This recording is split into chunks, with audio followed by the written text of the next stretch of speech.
Okay, so hello. We're gonna do for this is physics 1112 algebra based second semester. We're talking about waves and all that kind of stuff, wave mechanics. Superposition and interference is a part of waves because things interact with each other. And the best way to do this is to have pictures, and so let's go to the book.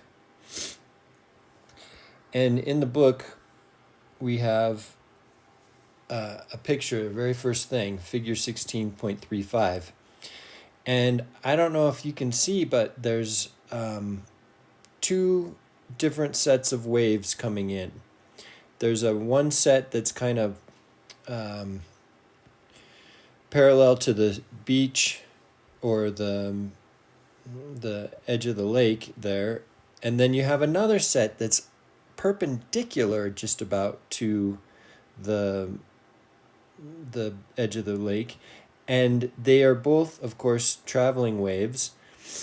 And you can see, I don't think I can mark it, but you can see the crosshatched result right in the middle.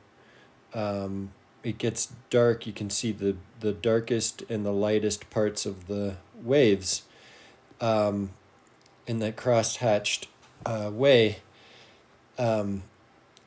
So that is very interesting. I'll draw what I was seeing.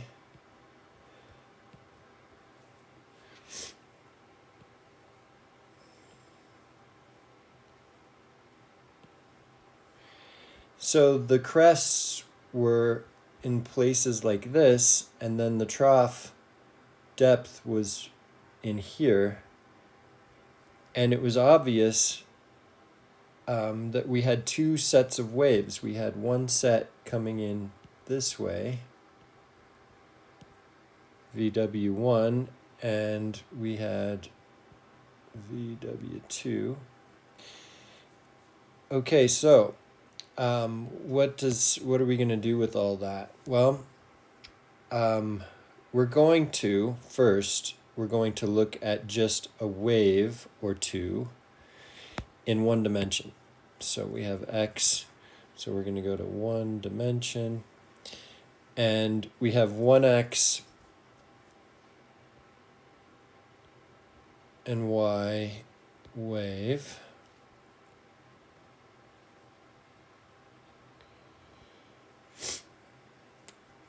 And we can say that this is x.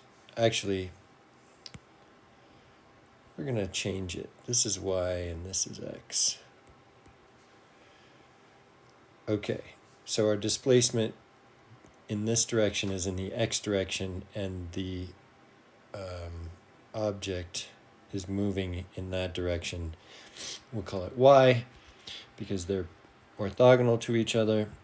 And we'll write out x1 of t is equal to x max times the cosine of omega t.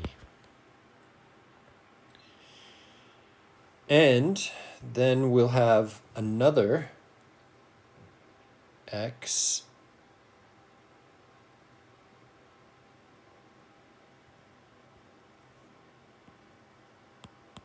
oh boy. We'll have another x2. And x2 also has, and we really should say x1 max. And this is x2 max cosine, that's omega 1. This is cosine omega 2t. And at a certain point, we want to take the same time for each and add them together. So we would put the time in there and for each of the two waves, and we would add them together, and that gives us our amplitude. You can do the same thing in 2 dimensions. Excuse me, like in the lake, you can do it for 2 dimensions, and you can see that the crest and troughs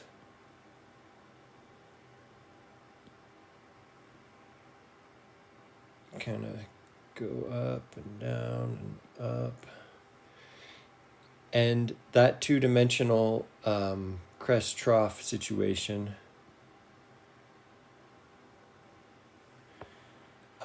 is just the combination of adding and subtracting the different waves. So let's go back to this. So when 2 or more waves arrive at the same point, they superimpose themselves on one another. More specifically, the disturbances of the waves are superimposed, a phenomenon called superposition. And there are times when you have constructive interference, and then there are times when you have destructive interference. So these are places of constructive interference. This trough is a destructive interference.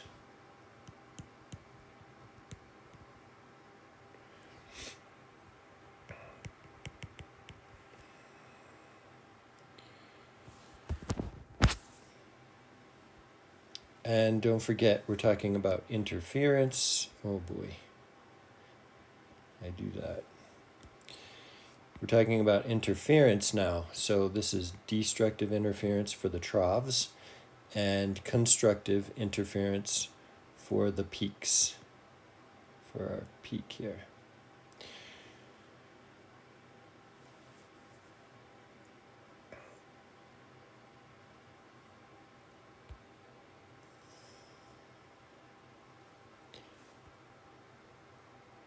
So figure 13.6 has a great example. We've taken wave 1, we've taken wave 2. They're identical waves.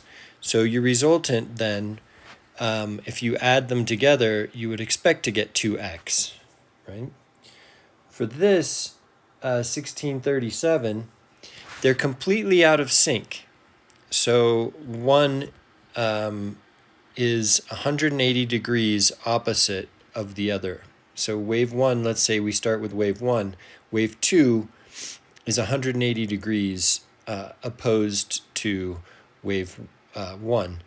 And when you add those things together throughout the entire wave system, not just at the peaks and the valleys, every single point, they negate each other. So you add, basically you're adding a 1 to a negative 1, and you get your pure destructive interference, and you end up with nothing as your resultant wave.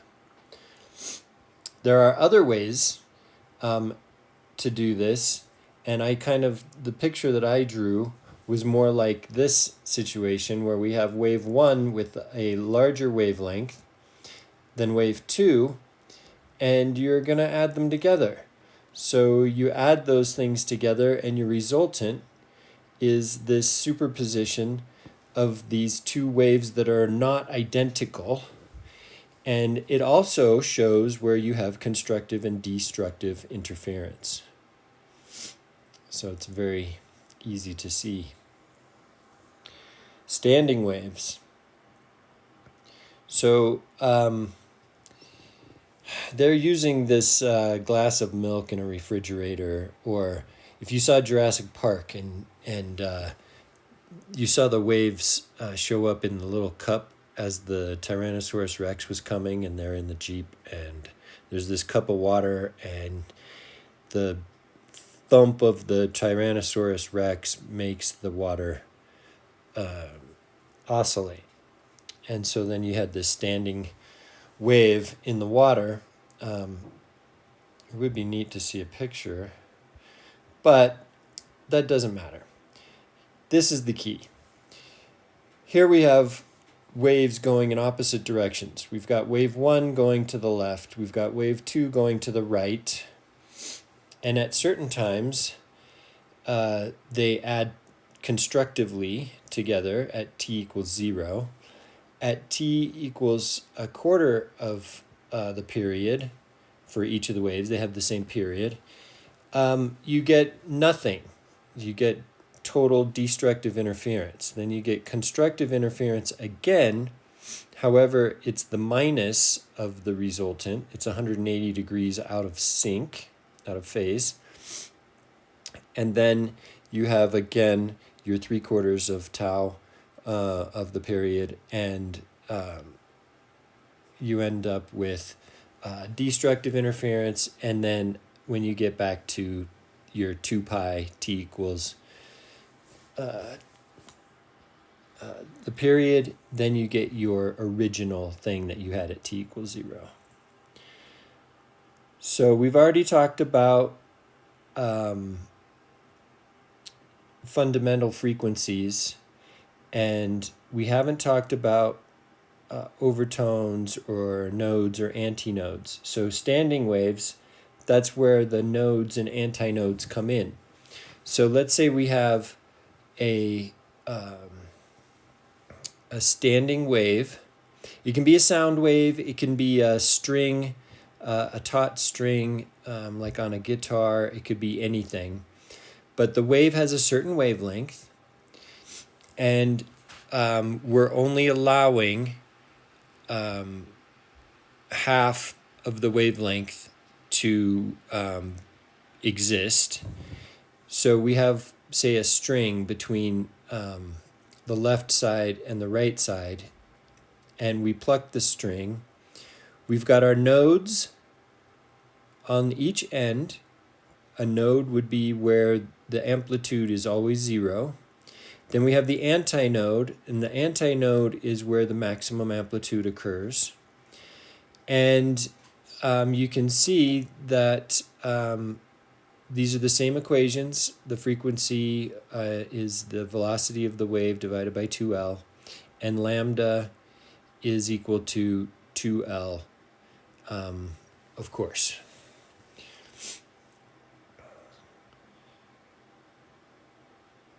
Okay, great. So we have our loops, right? We have our nodes and our antinodes, and the loop is there, and you can see these things develop. It's nice if you tie a string. They have these oscillators that will basically drive the system, and depending on different frequencies, and you can turn up the frequency and turn down the frequency, and you'll have a string that goes from one side to the other, and you can shake that string like a jump rope, and you go back and forth, and then all of a sudden, if you're on the right frequency, then you hit your fundamental frequency. So the fundamental frequency is this first graph where we have lambda equals 2L. Now, the next overtone, the frequency is not VW over 2L. The next overtone, or the first overtone, I should say, from the fundamental frequency, your velocity divided by the length of the total lambda is going to be your second frequency, okay? And it happens to be 2 times the fundamental frequency. And then lambda is just half of lambda 1. Then you get your second overtone, and if you notice, you get 3 loops, you have 4 nodes, 2 in the middle and 2 on the sides, and you now have your third frequency, which is 3/2 V over L, and that's 3 times the original fundamental frequency. Your lambda is 2/3 of L. So if you notice, lambda 3 only comes 2/3 of the way to your total length of your string. So those are loops and nodes, and it's exactly, these equations are exactly, they hold firm. Okay, so there might be a question. The question might be, if you have 3 loops on L, which overtone is it? Well, you're on your second overtone. And I could say, okay, well, lambda 3 is equal to some number, and L is equal to some number, and what is the frequency? I don't know, something like that. But at any rate, it won't be difficult, because you'll have all those equations for your second overtone. You'll probably have pictures like these drawn, hopefully, on your cheat sheet. So we get to a point where we see beats. Now, this is very similar to what we saw on the lake. We had constructive and destructive interference together in 2 different directions. We're staying in just 1 dimension on this figure 16.42. But we have the first wave, and then we have the second wave, which is just off of the frequency for the second wave is different than the frequency for the first wave, meaning lambda is different, okay, from the second to between the first and second wave. There's a difference. When they add together, they add constructively, and you'll get this peak, and it's basically a wave packet that results. So let's go and draw a wave packet, just like we saw last time. This is our resultant.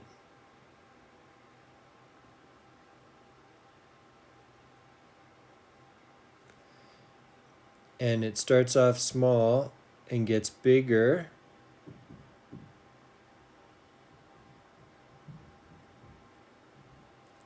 Okay, and it could be multiple wave packets, right? So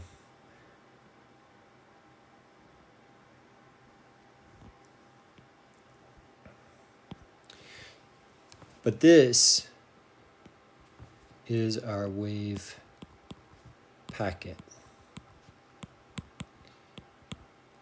And like we saw on the surface of the water, in 2 dimensions, we were seeing 2-dimensional wave packets. And people call them wave packets. I call them bodies. These are bodies or particles.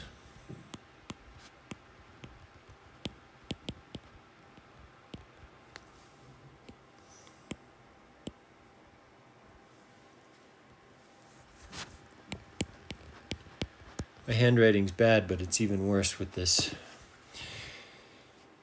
setup here. So these are bodies or particles. And I don't know if you guys remember me saying, but everything has a wavelength, and all materials have everything. Every piece of every object, everything has a wavelength. Lambda, a frequency that is associated with lambda. and lambda equals the wave velocity times the period, which means lambda is equal to our wave velocity divided by our frequency.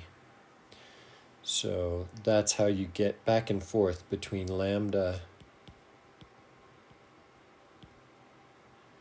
and frequency.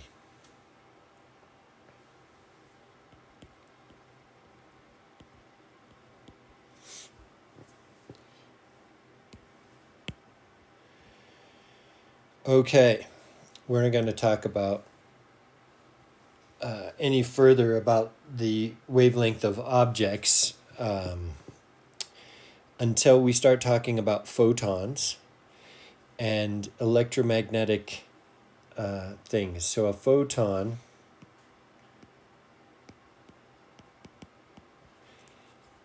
is a disturbance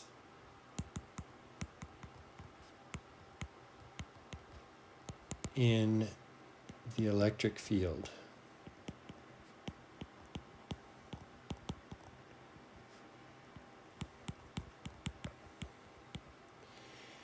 It's a field. It's not a Feist. F-I-E-L-D. Okay, so we'll get to that, but this is why we're learning about this. So what is a field? Here we go. We saw this picture at the very beginning. This picture of the surface is a field, right? Standing out in the field, if you were Jesus, you could stand out there on the water and you'd be just fine. And you'd be standing outside, out in your field, outstanding in your field, like a farmer. But the field has ripples in it. And that field, you could think of it as an electric field. At certain points in the electric field, in a three-dimensional electric field, you also have disturbances in the electric field that create bodies, wave packets, and it's a resultant of the charges that are creating the field in the first place. All right, so this is why we're doing these things, is because we need to learn about electromagnetism and and other things, sound and overtones and beats. So we can see that there's the constructive interference where the wave packet is, and then the destructive interference where the wave packet kind of dies. It dies there, and a new wave packet is constructive to the left of the original, or the one we're looking at as constructive there. So how do we find a beat frequency?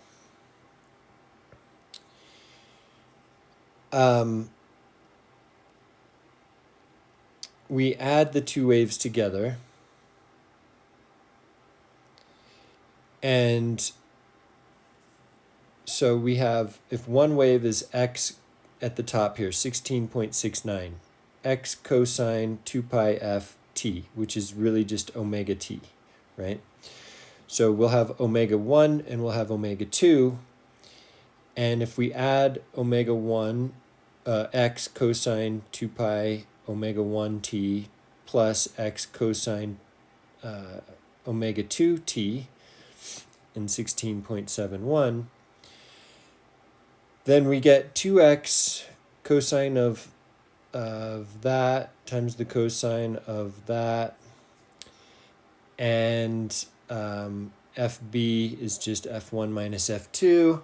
That's a lot of trigonometry using identities. It can be shown that. So trig is part of the deal. What I think I'm going to do on Monday is I'm going to do that math for you in class on the board. so we can see it clearly. And I think that does it for 1610. So it's very interesting. Let me just talk a little bit about why it's so interesting. This picture really does a great job, because how many different types of things are we seeing here that are waves? Oh my God, thousands. But hundreds, millions, whatever. The waves on the lake, of course, we can see the wave packets, right? And we can see the troughs and the destructive interference and the constructive interference into the wave packets. But look over here at the mountains.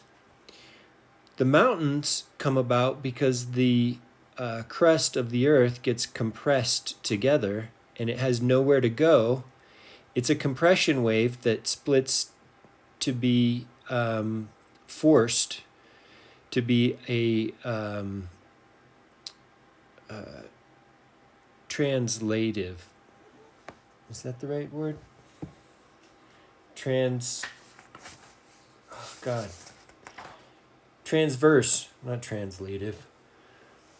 Okay, good. Transverse. So that peak, that mountain peak that we see there, is a transverse wave, and it's moving at geological time frames.